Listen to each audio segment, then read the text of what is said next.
Hi, my name is Jan Benham, founder of the Institute of Aromatherapy and Aroma Shop. I'm here today to talk about the use of emulsifiers in the making of creams and lotions. So why do we need an emulsifier at all?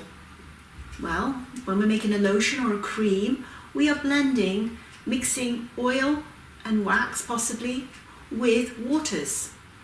And as we know, oils and waters do not mix. So we do need an emulsifier of sorts. So I'm going to talk about the various emulsifiers that I use, and be aware there are hundreds on the market. When I started making my own creams and lotions back in the late 80s, I looked around for emulsifiers and eventually came up with a Lynette wax, which is what I still use today. So Lynette wax is, when I started formulating with it, I found it had very good properties in the sense that it mixed easily, was pretty well foolproof if you got the temperatures right, and you didn't have any separation at all afterwards.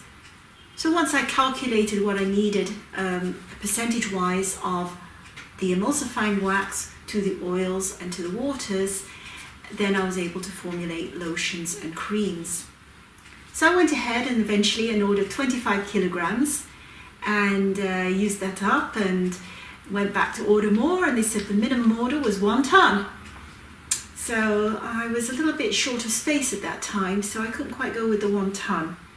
So I ended up having to look around for other emulsifiers, and I ended up finding polar wax. Well, polar wax is basically a combination of cetyl alcohol and polysorbate 60. It has a similar properties to the Lynette wax. By the way, Lynette wax, the inky name is cetyl alcohol and cetyl 30, so it is a different product. But both polar wax and Lynette wax do have similar attributes, but I do find the polar wax a little less stable in the end product. There has been some cases when you've got too much water in where there could be separation. I called it cocoa palm wax because the polar wax is derived from both palm and coconut, whereas the Lynette wax is just derived from coconut. So how do they make these waxes? Well, basically when they heat up the coconut, it moves into different fractions, and the resulting liquid part becomes fractionated coconut oil, also known as Mct oil nowadays. So here is the fractionated coconut oil. And then you're left with also a very hard waxy substance, which they then process and formulate, and you get your emulsifying wax. Now this is 2 chemicals in one, so this has been pre-processed in a sense that you can just use this and an oil and a water and job done. You've got a really good lotion or cream. If you want to make your own from scratch, we have 2 products here. One is cetyl 20 and the other is Stearic Acid. Now Stearic Acid I use in my lipsticks and in my pencils, my cosmetic pencils, because when you add stearic acid to waxes and oils, it makes it a little bit more pliable, so there's less chance of my pencils breaking and my lipstick cracking. And stearic acid is a completely 100% natural product. This is vegetable based, you can get animal based, and you can see it comes from the process of soap making. So it's interesting how that forms out when you're making your own soap, for example. When you combine, now each by themselves, the cetyl 20 and the stearic acid do not work as emulsifiers. But once they are put together and used together, they work like a charm. So you can make an emulsifier out of these 2, and it works well. We are not really going to use these today. We are just going to make one lotion, and we're going to use Lynette wax today. But in future podcasts, I will be making a lotion or a cream with these guys. And then the other product I like to work with, and I do work with, is something called olive oil avonate. It's 100% natural. It's It's using basically olive oil mixed with hydrolyzed oat proteins. It's fantastic with the skin. It's got a high skin compatibility, pH balance is EcoCert, but it's peg free, of course, and it has a silicone-like feel on the skin. So I do love this to use as my moisturizer. So that's olive oil alginate, and again, we're not working with this one today. I'm just talking about it, and we will at some future podcasts make a lotion or a cream, probably a cream with this one in a future podcast. So we're going to work with Lynette Wax. I've quickly gone over the inky names there, and the tools. What do you need for your tools here? Well, to make a lotion or a cream, you need a heat source, and then you need a bain-marie. So a bain-marie is simply a pot, and with some water around it, and that's the best way to heat up your oils and your waxes. And then you do need another pot for your water, so you don't heat them all together cold. It won't work. So you have your water component, you have your oil and wax component in separate items. Now, another tool, you need a good scale. I weigh everything, including my waters. This is a good postal scale. It weighs to a gram, and it also switches from ounces to grams, and this is a postal scale. So extremely accurate. You don't want to contaminate your product now, so I'm wearing gloves.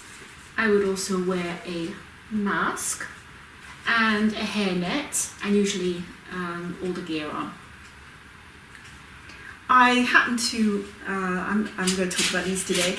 I also have, of course, spoons, and this is a teaspoon, and then I have a 1/4 teaspoon known as a tad, a 1/8 teaspoon known as a dash, then you've got 1/16 of a teaspoon known as a pinch. I do love these names, it's kind of funny. And then we have a smidgen and a drop. So obviously I use these more when I'm formulating makeup. So sometimes I need to add a pinch of this or a smidgen of this or a dash of that, and this is where my little spoons come in handy. So these are the items you need. So, you can just use regular kitchen items. Now, to make our lotion, obviously we need the emulsifying wax. For oils, most of the time in a lotion I use my fractionated coconut oil. Fractionated coconut oil is, of course, as we talked about, is derived from coconut oil, and it's a water-like substance. It's very watery, and if you put it on your skin and got into a bath, it wouldn't leave any oil stains around your bath. So it's almost like a combination water-oil. It's got a superb shelf life of at least 2 years, and it doesn't go rancid. So if you want a product that you want to have around and you want it to sit on your bathroom shelf for a year or more, then fractionated coconut oil is your man. Originally, when I started working with this, I didn't realize any beneficial effects other than what I just mentioned. It was just a carrier oil. But since then, there's been a lot of research done on fractionated coconut oil, also known as Mct oil, but it does have a lot of benefit on the skin, and also, of course, taken internally.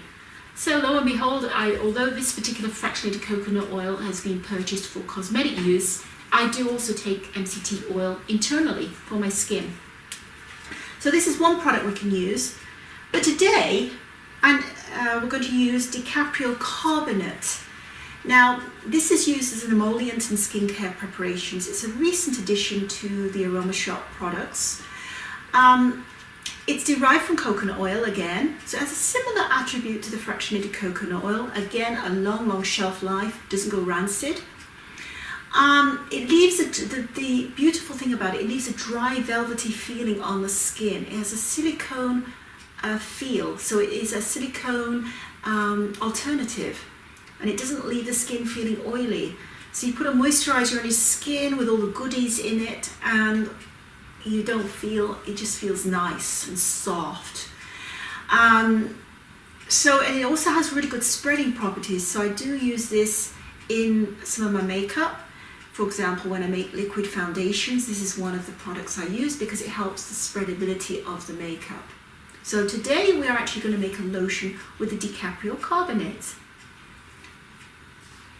And then to preserve the product, we're going to use GearGuard.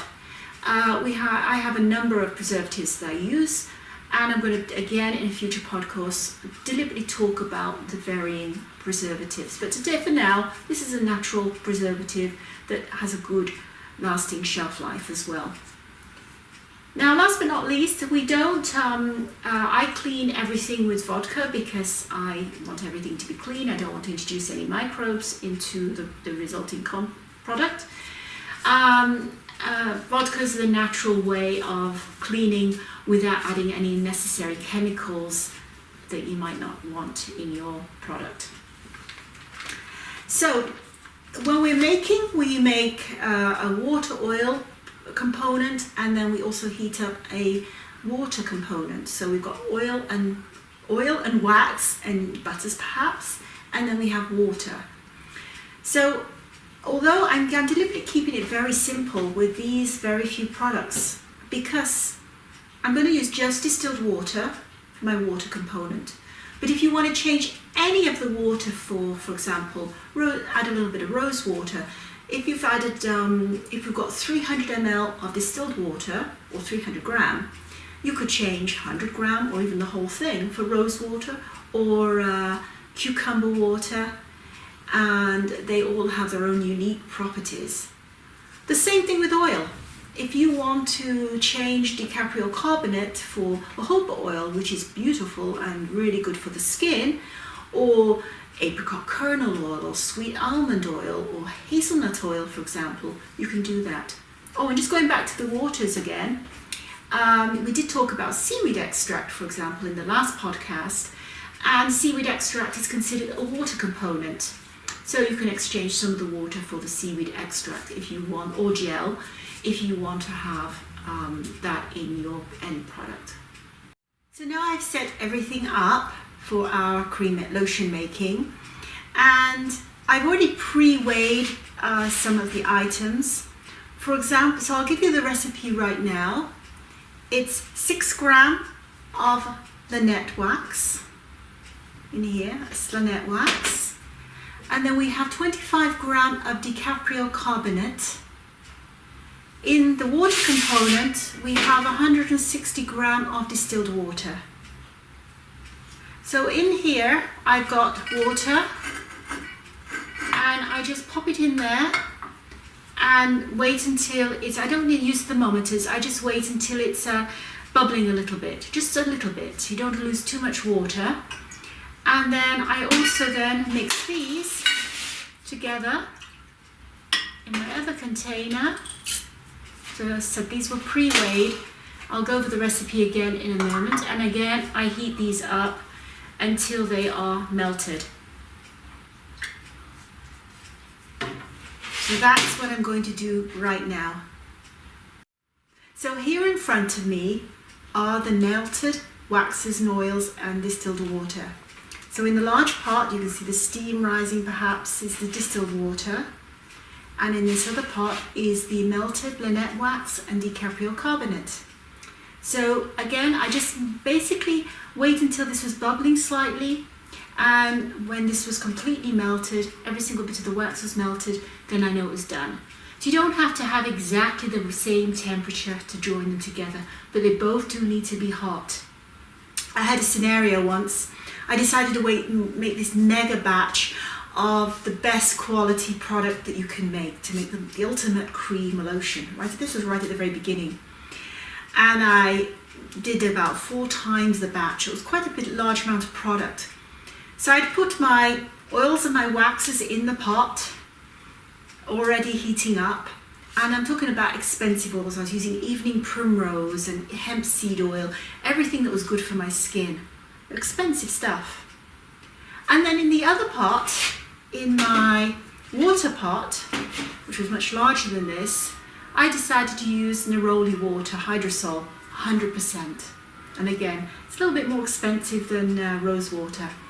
So I had that ready to go. The other one was already hot and already heated up. this one rather, the oil and the waxes. So that was already hot, and this was cold. The doorbell went. So I went down to the doorbell and got distracted, of course. Came right back and immediately poured the cold water into the heated melted wax and oils. Disaster.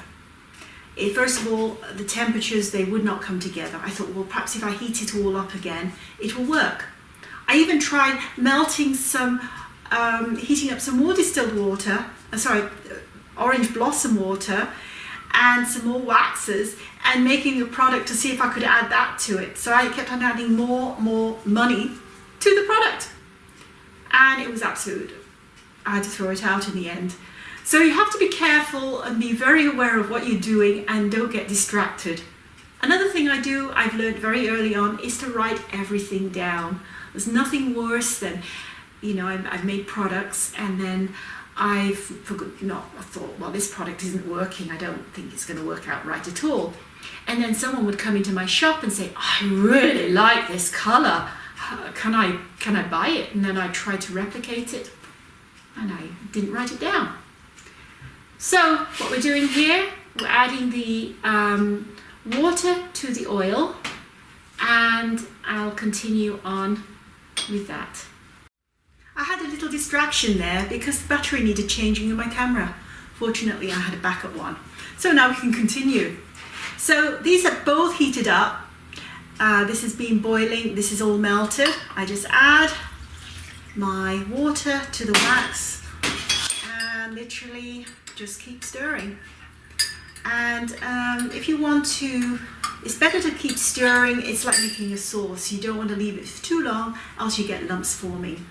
But if you do leave it a little bit, you can try using an overhead blender, handheld blender, and usually it solves the problem. So I do sometimes leave it for a few moments to cool down and then keep coming back and giving it a stir once in a while. And if you need to, you can just use a handheld blender and then you've got the result. So I have pre-done this to make it easier, so you don't have to sit watching me stir for the next 10 minutes.